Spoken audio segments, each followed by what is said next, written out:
Hello, this is Group 9, and my name is James Meldrum.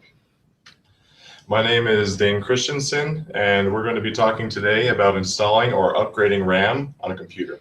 So to get started, let's go to the next slide. Here we have a quick overview of what RAM is, and essentially it's what your computer uses for all of its programs. If you don't have enough RAM, then your computer will run slowly, and you'll see drops in performance. So we're going to talk a little bit more about the kinds of RAMs there are. And James, could you help us out a little bit with that? Oh, one more thing. RAM is an acronym. I forgot about that. RAM stands for Random Access Memory, and it's found in units of DIMMs, which stands for Dual Inline Memory Module. So we're going to talk more about those speeds and capacities. James? So most computer programs use RAM. And the more complex the application, of course, the more it'll use and the more it'll take over a period of time. This right here is our RAM DIMM that we're going to be installing. This is for a DDR2 machine. If you actually take a look at the next slide, you'll see another picture for a laptop memory. This is for a desktop. You'll notice that these yellow connector pins on the bottom, those should not be touched because it can damage the machine. And it's used to determine how it goes into the machine. Most machines require 2 gigabytes to run smoothly and effectively for most of their applications. And depending on what your PC needs is what you'll need to buy. Okay, and to find out what kind of RAM you have, you can find that either in the manual that was provided with your computer's PC or from an online website from your manufacturer.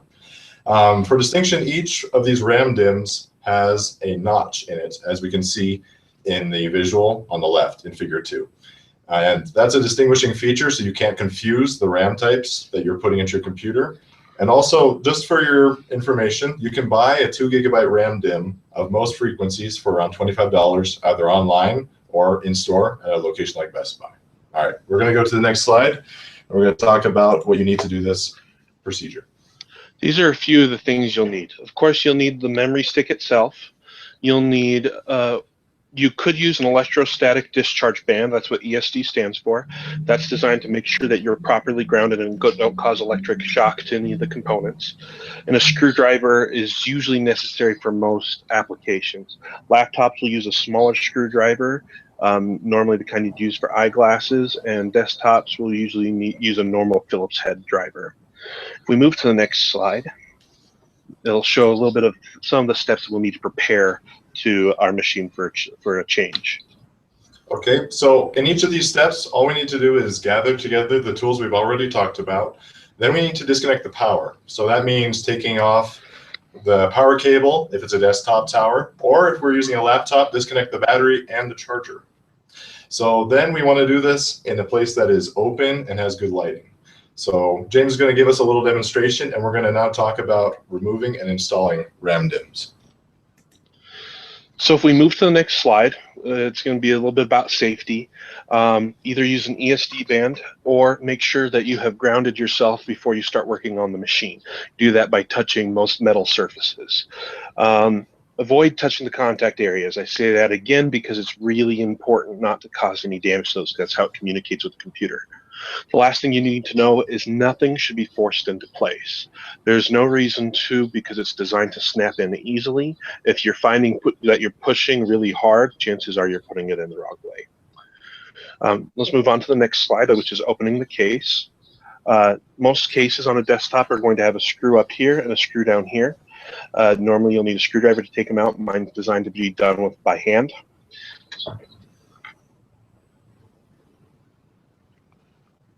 Once you've removed the screws, the majority of panels will slide towards the back of the machine and then tilt off and pull off. That's how you open up the case. Okay, so now we're going to move on to the next slide. We're going to talk about the actual procedure itself, now that we have those safety steps in place. So here we have a visual of James' PC. And we can see that he has 4 slots for additional RAM memory. And we can see that 3 of those slots are occupied and 1 of them is empty. You can recognize on your motherboard each slot by those white tabs that are on them. and you'll see that they sort of hook into place each RAM DIMM. So now we're going to talk about removal and installation. So James, we're going to install first our RAM DIMM, and could you show us how? Absolutely. First thing I want to point out, and I'm going to use my little screwdriver here to point to it. If you look right here in the middle, you'll see a little plastic knob. That's where the slot on your memory stick is going to fit. So you want to make sure it goes in. So I'm going to demonstrate first inserting it in the wrong way, so you can kind of see that it doesn't really go in.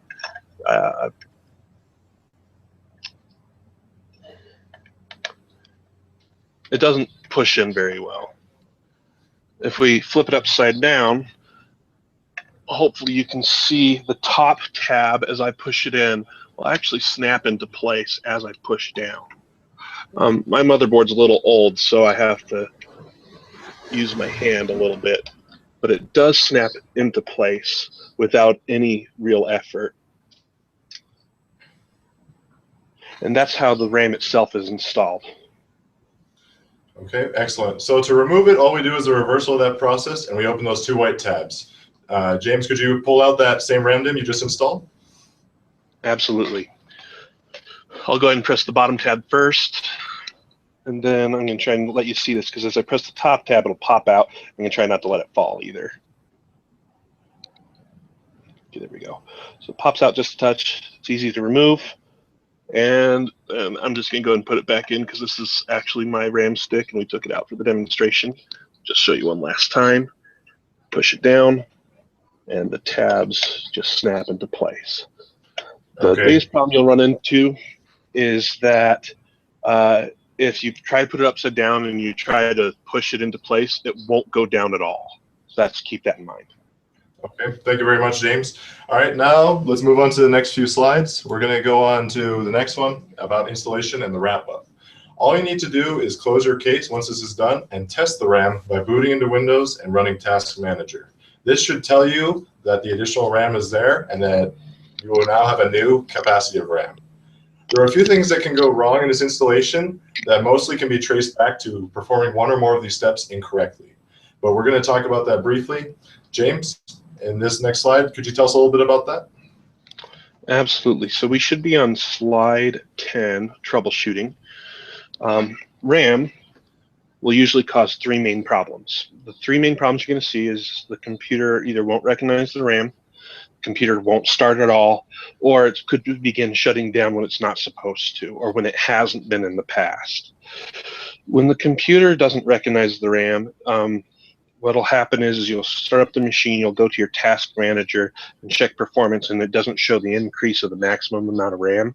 What that means is that either the RAM was not installed properly or it may not be compatible with your motherboard. If the problem is it wasn't installed properly, you'll need to turn off the machine, unplug everything, make sure it's ready for to open back up. You'll open it up, follow the same process, make sure you've installed it into the correct location in the correct way, and that it's completely pushed in. If RAM's not recognized, you'll need to, if the computer won't start, it's roughly the same steps as the RAM not recognized. The difference being is that your machine won't start at all. It still could be a compatibility issue, it could be an installation issue, so you want to check the installation. The last one, the computer shutting down, is normally a incompatibility with power type, or it could be generating too much heat. This happens when a DIMM is not designed for the it's designed for a slower speed than the motherboard. This can cause overheating. At this time, if reinstalling doesn't fix the problem, you'll need to replace the memory.